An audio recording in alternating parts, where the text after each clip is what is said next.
So I'll hand over to my colleague, Kieran Culhane, who's going to take us through the national accounts. Thanks, Chris. As Chris said, I'm going to take us through our national accounts published today. So we'll have our restated 2023 value. This is, I suppose, the first time it's been put through our annual process as opposed to a sum of quarters. And then also we see the impact of the full set of enhanced 22 data on the accounts. So firstly, I'll step through our infographic here, which has all our results in it, really. Along the top line, we have the whole of economy measures. GDP down 5.5%, GNP up 5.5%, net national income NNI up 7%, modified GNI or GNI star up 5%, and modified domestic demand up 2.6%. As part of that annual process, we produce GDP by three different methods in the publication. So we've GDP by incomes, by producers, and by expenditures. And when we look at the domestic side of those measures, we see that on the income side, wages are up 3%. The domestic sectors and the producers are up 6%, and then expenditure, personal spending is up 5%.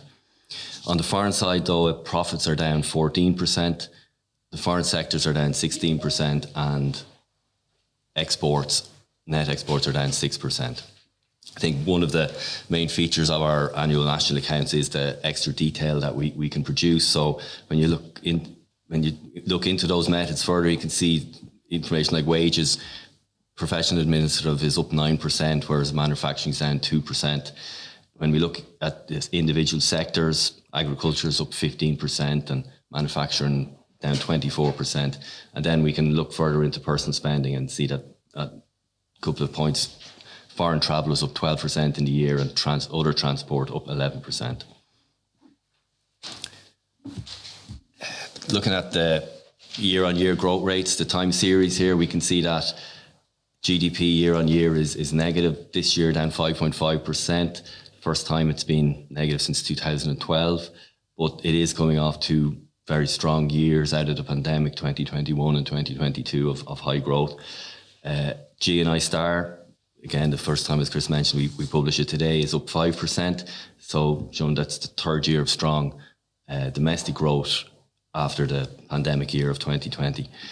Our GDP figure, we've revised from what we published, what we showed you last month, from minus 3.2% down to minus 5.5%. And this really is the impact of the change in manufacturing that I'll discuss further. As Chris mentioned, this year is a benchmark year, so this is a coordinated year across Europe where the national accounts are revised to bring in new data sets and new statistical methods. It's done every 5 years or so. So as well as the routine revisions we've got a number of benchmark revisions. Routine, as we do every year, we've got these accounts include the latest revenue data, corporation tax, income tax, PAYE, and then also microdata from the structural business surveys, CIP, ASI, Prodcom. So this is the full enhanced 22 data that we can use to update 22 and bring forward into 23. Then among the main benchmark revisions, John Sheridan, my colleague John, will go through a number of the revisions on the international account side, but they obviously have an impact on our national accounts. So we've had balance of payment surveys, revisions from 2013 to 23, and also improvements to the profit estimates arising from improved survey grossing process. This also has an impact on the exports over that time period. We've updated our compensation of employment estimates. Really, this is further improving the way we incorporate the new revenue POE data into our processing, and it's particularly around the self-employment and the mixed income side of compensation of employment. We've updated PCE, personal spending, to incorporate the latest census population data, as well as household budget survey data 2023, which I think will be published later in the month. On the investment side, there's been an update to aircraft leasing, which John will probably go into more detail on, and then also improvements to the building construction estimates, really around improved data sources there. When we look at the current levels of annual GDP. I think the impact of the benchmark and other revisions can be seen there. We've increased the level across the series by about 2 to 3% each year, and the levels now are 510 billion in 2023, which is the second year we have now with over $500 billion level. So our modified GNI star, we don't publish this in our quarterly, so this is our first look at it. If we walk from GDP of the 510 billion, we take out our net factor flows of 120 billion to give us our GNP figure of 388 billion, some minor revisions, adjustments for EU taxes and subsidies, and we have a GNI of 388.4 billion. We then make our adjustments for the globalised impact on the accounts. There are take away depreciation of IP and of aircraft leasing, and as well as profits of redomiciled PLCs, and we're left with our GNI star of 290.9 billion for 2023. The other figure that we only produce on an annual basis is the net national income, or NNI. Again, it's a similar walk from GDP to GNI, but the difference here is we take away all depreciation. That's 128.3 billion, and are left with NNI of 260.1 billion. I suppose the advantage of the NNI figure is it can potentially be used for international comparisons. It doesn't have those Irish-specific measures that we have in GNI star. Just to show how these measures can be used, this is a general government debt to GDP and GNI star ratios. This is the general government debt as currently published on the website. There will be revision, I think, Tuesday published, but these are the current figures, and you can see that using debt to GDP ratio doesn't change from 2022 into 2023, and I guess this is the fall in GDP is cancelling out any fall in debt, whereas the debt to GNI star ratio, debt falls from 84% to 76%. Similarly, looking at general government balance, again, the currently published figure as a percentage of GDP and GNI star. The balance as a percentage of GDP goes from 1.7% in 22 to 1.6%, that surplus, and on GNI star, that's 3.2% to 2.9%. This slide is just one I think we show every year, is just to show the levels that we're talking about when we look at these different measures. I suppose that the couple of things to notice is that GDP is quite a bit above the other measures, and when choosing a measure to assess other aspects of the economy, like spending on housing or health or education, it's important to realise what levels we're talking about. Since 2015, GDP has been, the gap between it and the rest has been increasing, but that gap has closed a bit in 2023. Just to put some figures on this, I suppose we can see here that, again, with that gap closing slightly in 2023, the levels of GNP, GNI star and NNI are back closer to where they were before 2020. This is the usual. Sorry, I can go back on that one. There we go. This is the usual country comparison, and I think for the last number of years we've been over on the far right, but here, as you can all see, we're now on the far left in 2023. So I think this slide here is a good one to explain really what happened in the numbers this year.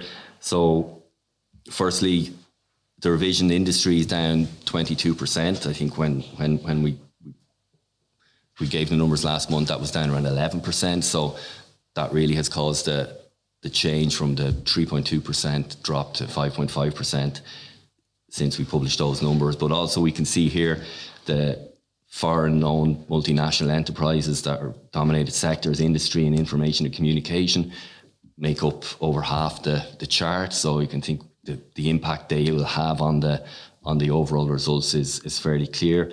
I think it also, what we can see here is that it's a mixed picture, that it's not as simple as foreign-owned domestic sector is up and foreign-owned multinationals are down, that whereas industry is down 22%, the other multinational-dominated sector, information and communications, up 7.4%. And on the domestic side, whereas public admin, health, education, real estate, finance, arts, entertainment are up, distribution, transport, hotels and restaurants and construction are both down. So it's a mixed picture, I guess. And I think we can see here, despite just saying that, the contribution to growth is being, the fall this year is being driven by that foreign sector. But like I think I've shown, it's mixed. It's not as clear cut as maybe it is in some other years. Now, as I mentioned, our annual national accounts, we get to produce the GDP in a number of different methods, and we add a lot more analysis to the chapter. So I suppose this is my way of advertising the online release, that we can see that when we look at GDP by producers, we look at gross value and added and intermediate consumption. At a total level, it's fairly evenly split, but when we break down into sectors, there's often a very different profile. And in the publication today, I think we can break that down to 38 sectors. So there's the opportunity there to go in and have a look and see what else is going on in the economy. Similarly, on the GDP by incomes, we can look at labour costs as a proportion of the overall GDP. And I think the main change here is that it's up to 29%. It had been falling in recent years. And in our seminar after, I think Conor will provide more detail on this and what else is available on the income method in the annual national publication. When we look at GDP by expenditures, I think we can see that the main areas of expenditure, personal consumption, gross fixed capital formation and government expenditure, are all up in the year, but the large decrease in net exports is bringing down that total GDP value. And again, there will be more detail on personal consumption and gross fixed capital formation in our seminar after this briefing. Looking at our modified final domestic demand, that's when we take out that's where we modify gross fixed capital formation to take out the depreciation due to, or to take out the aircraft leasing and the R&D. We can see this, I suppose, explains why maybe our MDD figure that we mentioned at the start is only 2.8%, not as strong as some of the other domestic indicators, as the modified gross fixed capital formation has fallen from 22 to 23. And this really, I suppose, shows a small decline in the spending by businesses on other building construction, machinery, equipment and software in the year, coming off of very increased levels in the last couple of years. Again, when we look at the contribution of modified domestic demand and net exports and others to GDP growth, really this is domestic demand versus foreign demand. We can see it's the decrease in foreign demand that's driving the results on the expenditure side. Looking at personal expenditure, that's the expenditure of households and the non-profit sector serving households. We can see that Ireland's result of over 4% there is to the right of the picture in Europe. And just to finish up on the annual with the summary, you can see GDP down 5.5%, GNP up 5.5%, GNI star up 5% and NNI up 7%. On the output side, industries down 22%, information and communication up 7.4%. So I suppose this then gives us this M&E dominated sectors down 16%. And then on the domestic side, it's up 6.1%, but we do have construction down 2.9%, distribution, transport, hotels and restaurants down 1%, and finance and insurance activities up 14%. So I think that shows the mixed picture that we're talking about. The net factor inflows, we can see there's been a big change there from from 165.1 billion in 22 to 116.6 billion in 23, and that's really driving that positive GNP figure. On the expenditure side, PCE is up 4.8%, general government expenditure up 4.3%, investment up 2.8%, but being driven by large R&D investment, and net exports are down 47.4%. So final domestic demand is up 4% and the modified domestic demand up 2.6%. We like to look at the price effects on real GDP every year, and I think we can see on the GDP side, the current prices down 2.1%, constant prices down 5.5%, which gives an implied deflator of 3.6%. On consumption side, current prices are up 13%, constant prices up 4.8%, and with an implied deflator of 8%. I think this shows how the prices on the business, on the producer side, and wholesale, retail prices, wholesale prices, etc., are not rising at the same level in the last year as the CPI and rent, etc., on the personal consumption side. And I think this chart just, again, we like to show just to see how that gap rides. That gap has increased between the nominal PCE and the real PCE. So I guess the message here is that with prices increasing the way they have been in recent years, you have to spend a lot more to stay at the same level. Now, I'm going to quickly go through the latest Q1 24 results. So we've updated our GDP figure to 0.7% from 0.9% that last month. So it's not been a major revision there. And I think if you look across the sectors, there hasn't been any major changes, percentage here or there. On the expenditure side, personal consumption has decreased slightly from what we published previously, as has government expenditure, and that really is driving that small change from 0.9% to 0.7% in GDP, and NDD, which has also fallen slightly. The biggest change, I suppose, is in the GNP, which is now a fall of 7% from, I think it was 3% positive when last month, and this really is a revision to the net factor inflows that will be discussed in the international accounts later. On the time series now of seasonally adjusted GDP and MDD, we can see that both are positive in Q1. GDP was negative across all quarters in 2023, but MDD has been more positive over that period.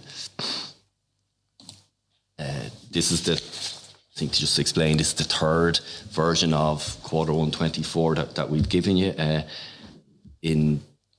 the T plus 30, we produced a result of 1.1%. This was done just using an output method with I suppose limited data sources. We revised that at T plus 60, where we can use the income and expenditure method, but it doesn't have that final information that we have in the annual, and that was 0.9%. And today, our 0.7% comes from an estimate which includes the full annual data updates to the base periods, all that extra company and microdata that we get, as well as a new base year for constant price. We've moved to 22 prices rather than 21.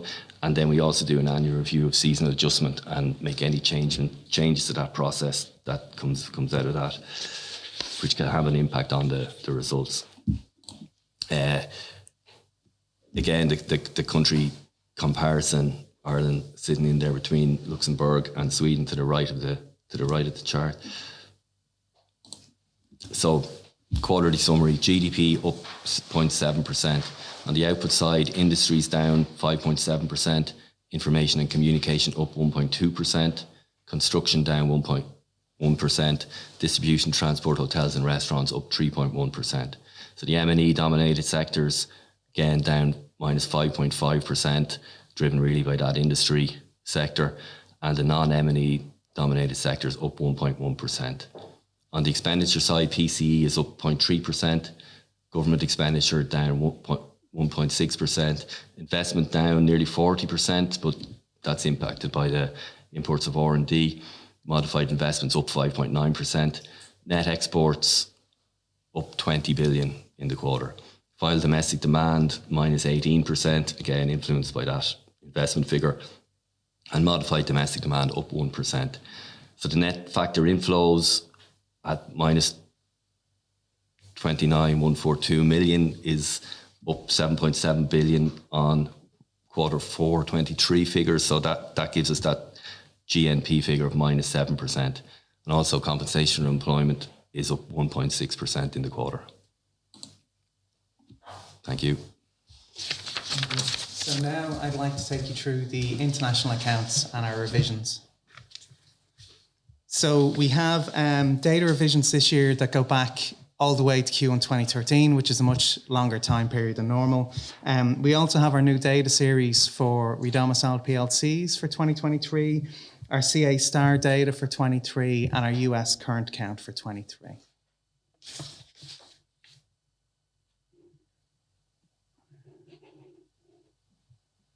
Sorry. So first we take a look at our revisions to Q1 24. So our merchandise surplus remains unchanged at 38.8 billion. Our services balance at 9.3 billion is up 1.5 billion on the preliminary figures. And our net income outflows at 33.2 billion are up 9.2 billion on the preliminary figures. And these all combined to give us our current account balance of 13.6 billion, which is down 7.7 billion on the previous figures. So first, to look at our routine revisions. So these are the normal revisions we do every year, where we do a 2-year revisions window. And these are largely made up of revised enterprise data and revisions of annual returns. So some of our enterprise report annually, and we would include these at this point. We have enhanced non-coverage grossing to services and income. That's right across the time period, but it's also there in 22 and 23. And we also have revisions of other items that rely on annual data. For example, our construction estimates of construction services abroad or property abroad and items like that. So first, to look at our net merchandise, we can see that the change is fairly small across the 9 quarters. In 22, it's increased by just 2.8 billion to 205.1 billion. And in 23, it's decreased by just 5.6 billion down to 156.1 billion. We have larger changes in our net services across the 9 quarters. Again, driven by a mix of our enhanced non-coverage grossing, but also data revisions to enterprise data. So in 22, our new figure is 9.7 billion, which is up 9.9 billion on the previous figure. And in 23, it's 11.7 billion, which is up 4.2 billion on the previous figure. We can see a similar effect on our net income balance, where this is also impacted by the enhanced non-coverage grossing, but again, also revisions to enterprise data across these 9 quarters. So in 22, our revised net income outflows are 169 billion, which are up 22 billion on the previous figures. And in 23, it's 126.5 billion, up 7.1 billion on the previous figures. And these all combine to give us our revised current account balance, which is 45.6 billion in 22, down 8.9 billion on the previous figures. And for 23, it's 41.3 billion, down 8.5 billion on the previous figures. So now looking at our benchmark revisions, which is this much larger exercise we did, and it was a large exercise. So we have improvements from later years now included back through the time series. So improvements that we've picked up over the last couple of years, we've now brought right back to 2013. We also have this enhanced non-coverage grossing to services and income. We've increased our aircraft leasing population in the early years. So aircraft leasing companies that we picked up in later years, we've now included right back to 2013 or as far back as they started. And we've also got an application of level of detail in later years, and we've applied that to earlier years. For example, our SPE split would now be available back to 2013, or the increased institutional sector splits. So just to go through those revisions, I think the revisions to net merchandise is quite a straightforward one. We can see that the only changes here really are in our normal revision window years in 22 and 23. Just separating that out as just the revisions, we can see that pre-22, the change is less than $1 billion in each year. Our revisions to net services is a little different. We have our enhanced non-coverage grossing going back a few years, but we also have in the earlier years the increased operational leasing driven by the inclusion of these aircraft leasing companies. So we can see changes going back right through the time series. And again, just to separate that out so you can see more clearly the change, we can see, larger revisions in later years as opposed to earlier years, but there are changes right across the timeline. Just to show those operational leasing exports a bit more closely, we can see in the later years that the revisions are quite small because we had already included all of these enterprises in our population. There are changes in 22 and 23, but again, these are driven to the normal revisions of enterprise data. So the bigger changes are the inclusions back pre-2019. So we can see, for example, that in 2015, we did have operational leasing exports of 12 billion, and now it's 17 billion. In 2017, it was 13.5, and now it's 20.1. So this has increased our net service exports right across the time series. Looking at our net income balance, we can see again that this is mostly driven by this enhanced non-coverage grossing, and we can see the effects getting smaller as we go back through the years. Just to separate that out, we can see the graph here with just the differences between the two.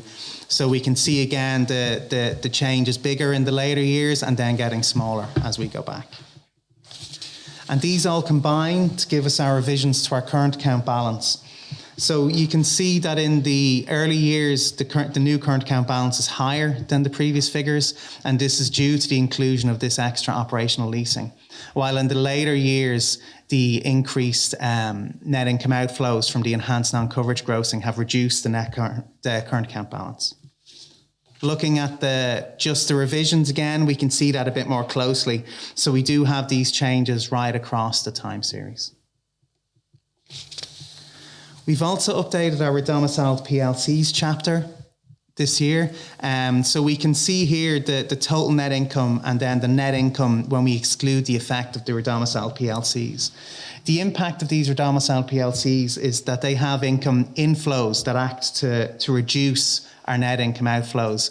So we make adjustments for those and we like to show them separately so people can see those. There has been some volatility in recent years due to timing issues and dividends in different years and so on. So we've gone from 4.3 billion in 2020 to 10.3 billion in 21, down to 4.4 billion in 22, and then up to 8.3 billion in 23. Looking at their impact on direct investment abroad, we can see that the redomiciled PLCs are a fairly good chunk of our overall foreign direct investment abroad. We can see the redomiciled FDI has gone from 664 billion in 21 up to 705 billion in 22 and then down to 678 billion in 23. But in 23, it still makes up 54.3% of our overall direct investment abroad. We've also updated our modified current account, or CA star, again for the full time series. We normally revise for the full time series, but it's a bit more extensive this time because of the benchmark revisions affecting the overall current account balance too. So we can see here the CA star, the green line, is a much more stable series because it removes the impacts of those IP imports, which you can see in particular there in 2019 and 2020, pulling down the current account balance. So our CA star in 2021 was 20.6 billion, going to 13.9 billion in 22 and to 9.5 billion in 23. Looking at the revisions, we can see that there has been a change right across the time period. In 2020, the 12.2 billion figure is down 2.3 billion on the previous figure. In 21, the 20.6 billion is down 2.8 on the previous figure. And 22, the 13.9 billion is down 5.7 billion on the previous figure. And a lot of this is driven by the overall decrease in the current account balance. And then our figure for 2023 is 9.5 billion euros. And looking at this as a percentage of GDP, I suppose this graph looks a little more volatile than it should because the scale is quite small. But we can see that in 21, the CA star was 4.6% of GDP, as opposed to 12.2% for the overall current account balance. And in 22, it was 2.7% compared to 8.8%. And in 23, 1.9% compared to 8.1% for the overall current account balance. And just looking at those adjustments and how they split out, we can see those green bars in particular in 2019 and 2020, which are the large IP imports. And we can see the large impact they have on the adjustments in those years. In the last couple of years, with lower levels of IP imports, we've had a much more stable adjustment, bringing the current account balance down to CA star. We've also updated figures for our US current account. So we can see here that the US current account split into merchandise, services and income back to 2015. So we have a merchandise surplus with the US, meaning we export more than we import, of 41.4 billion in 21, 53.2 billion in 22, and 49.9 billion in 23. While we have a services deficit indicating that we import more than we export, of 127.1 billion in 22 and 133.8 billion in 23. And our income outflows directly to the US went from 58.3 billion in 21 to 90.3 billion in 22, down to 54.9 billion in 23. And these all combine to give us our deficit with the US of 114.3 billion in 21, 164.2 billion in 22, and 138.8 billion in 23. So just to try and put that in context, because it's difficult to look at a particular country's current account and exactly what it means, because sometimes things are just moving geographically rather than increasing or decreasing. So for example, we can see here our services imports across the last few years, and you can see for offshore centres this fairly drastic reduction from 2019 down to 22, going from 146 billion in imports down to 16 billion in imports. While if you look at the US figures, you can see an increase going from 58 billion in 2019 up to 173 billion in 22. So in a lot of cases, we're importing the same services, but they're just coming from a different location now. And similarly, for the direct investment income outflows, this is a useful presentation of this that we use in our FDI thematic release, where we look at ultimate investing economy, which will be where the income would ultimately accrue to. And this is the green line, whereas the blue line is where the income directly goes to, as in on its next step. So we can see that from 20 to 21, there is an overall increase in flows accruing to the US, but there's also a large increase in income now going directly to the US rather than through affiliates abroad. Whereas from 21 to 22 and 22 to 23, we see the overall changes reflect the next counterpart changes, and these are reflected in our total income outflows. So to summarise our annual revisions, we have our merchandise surplus going from 168 billion in 21 to 205 billion in 22, down to 156 billion in 23. While our services balance has gone from 18.7 billion in 21 to 9.7 billion in 22 to 11.7 billion in 23. And our net income outflows have gone from 133 billion in 21 to 169 billion in 22, and then down to 126.5 in 23. And these all combine to give us our current account balance of 54.6 billion in 21, 45.6 billion in 22, and 41.3 billion in 23. With our current account star of 20.6 billion in 21, 13.9 in 22, and 9.5 billion in 23.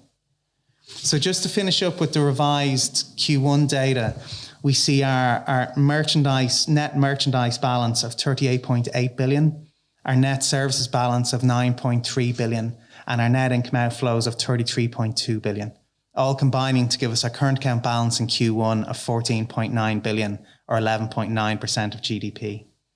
Our net international investment position at the end of March is minus 473 billion, and our stock of foreign direct investment in Ireland stands at 1.2 trillion. So now I'd like to pass back to Chris. Just flick it on to the last one for me. Perfect, thanks. So that's a lot of information there for you today, including a lot of considerably lengthy revisions in some of our series. Once in a 5-year kind of European benchmark achieved there, particularly in our balance of payments data. But interpreting the data we have on the infographic, GDP is well documented the fall throughout the quarters we presented to you. Many of you have been here for the last 4 or 5 events, have seen this GDP figure off that really high base in 21 and 22. Similarly, MDD is well documented too. Kieran explained to you that weak M&E physical investment in Ireland, particularly in Q3 22. So that story is pretty consistent with the quarterly so far. If we look at the first row of the infographic there, you see the domestic items. Under GDP incomes, wages up 3%. So that's real wage growth at 3%. Moving to the right, domestic sectors up 6% and personal spending up 5%. So they're all the big domestic factors under the three methods of measuring GDP. And they chime pretty well down up the top with the deglobalized measure. So GMP removing all foreign profits up 5.5%. And that's probably picked up the biggest revision in the series. Because of the change to the profit outflows, GMP is probably the item that's had the greatest revision, but very much in line with the domestic factors now. NNI taking out all depreciation up 7%, and GNI Star, our main deglobalized measure, up 5%. So in summary, we have that fall in GDP that we've been looking at over the last number of quarters, but the measure of the domestic economy now is running at about 5%. So I will open up to questions now. Anybody want to put a question into the chat, we can open up the mics to let people in, or anybody in the room wants to start us off maybe with a question.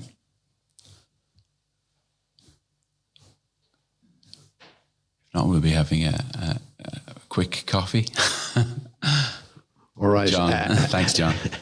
If nobody else will, the results in terms of GNI Star are quite striking.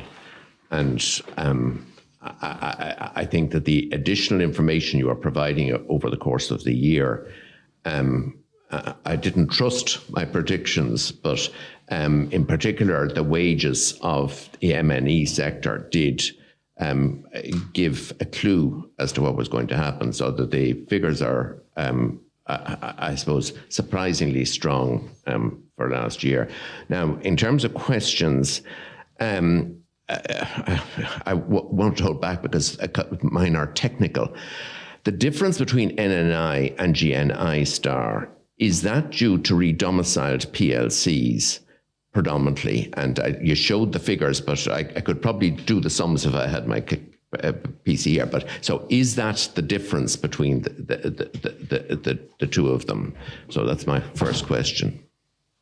Who wants to take that? You want to take that? Well, yeah, it is.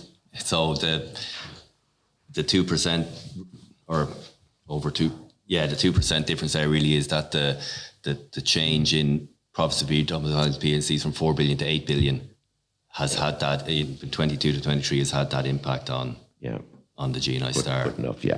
Another question, the consumption deflator of 8%, which is substantially higher than the CPI.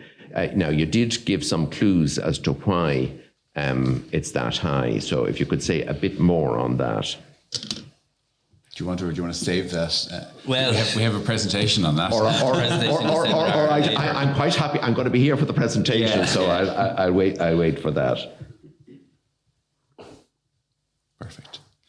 We are using a new format today of a webinar, so I'm not sure if we are getting questions through the chat, but there's nothing there as far as I can see. No. John's going to... Just the increase in the wage bill in the first quarter, which affects our interpretation of the first quarter figures. What's the growth in M&E versus non-M&E wage with the wage bill? Do you have that? You don't have I don't have it here. All right. Well, so the first quarter is always affected by bonus payments, in particular for M&E. So their share always shoots up in Q1. We always have to watch that for the interpretation. I know if Conor wants to comment on that later on, but it's usually around 30. It usually jumps up from 33, 34 to 36 and then goes back down again. Okay, look, if there isn't questions in the chat, we'll have to check our technology after this maybe a little bit for the format change. But what we'll do is then we'll take a break. So we'll end this session in a moment. But just to remind everybody that we have a second link and we'll start that off at 12 o'clock to look at our seminar. We're going to talk, three of our statisticians are going to talk about consumption, investment and wages. So a second link that you registered for to come in for that at 12 o'clock. So we'll talk to you again in about 18 minutes.